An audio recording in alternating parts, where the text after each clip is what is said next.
Your Honors, opposing counsel, ladies and gentlemen of the jury, sometimes there's just no one else to blame. Now, this is a story that leads us back to August 18th, 2010. 11-year-old Sydney Park and her friend, 11-year-old Jessie Duran, were home alone that day in the Parks home. It's about 9:30 a.m. and the two children were bored, so they decided to play a game. And unfortunately, that game led to leading to finding out what the combination was and to opening a safe that contained the 9mm 6-shot revolver in the Parks home. Now, the children opened the safe together, and they took turns posing with it, taking photos, and even pointing it at other objects in the home. At first, everything was fine. The trigger was never pulled, and a shot never rang out. But it was as the children moved into the living room to go watch TV that Jessie told Sydney, "Well, I don't want to watch this cartoon. Can we please change it?"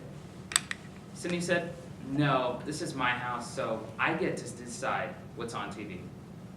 Now, it was then that Jessie asked, "Well, can I hold the gun?"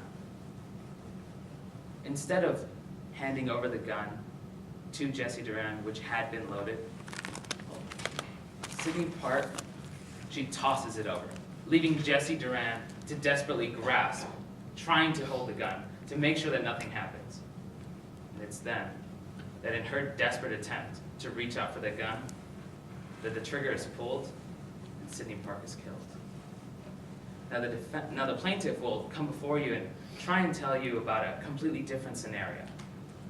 But sometimes there's just no one else to blame.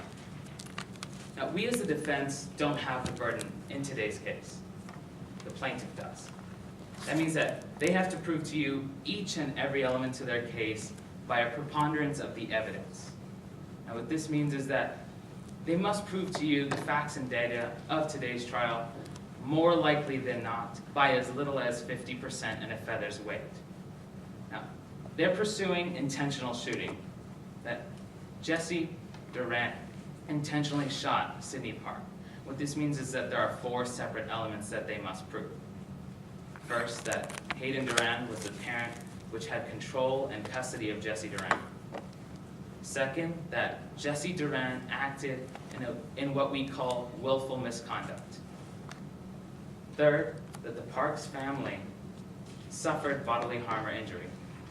And fourth, that if it wasn't for Jessie Duran intentionally pulling that trigger to the gun, that Sydney Park would still be with us today.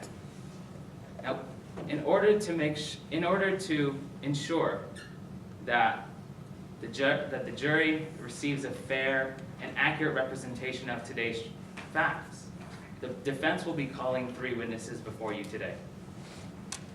Now, first, Danny Brooks will come before you and tell you about what she saw as the Parks babysitter in the Parks home, about how Jessie and Sydney used to interact with each other. Second, Dr. Ash DeRosa will come before you and tell you that as a firearms expert, how risky it was to actually have a gun in the Parks home, especially when there were 2 children who were often in the home.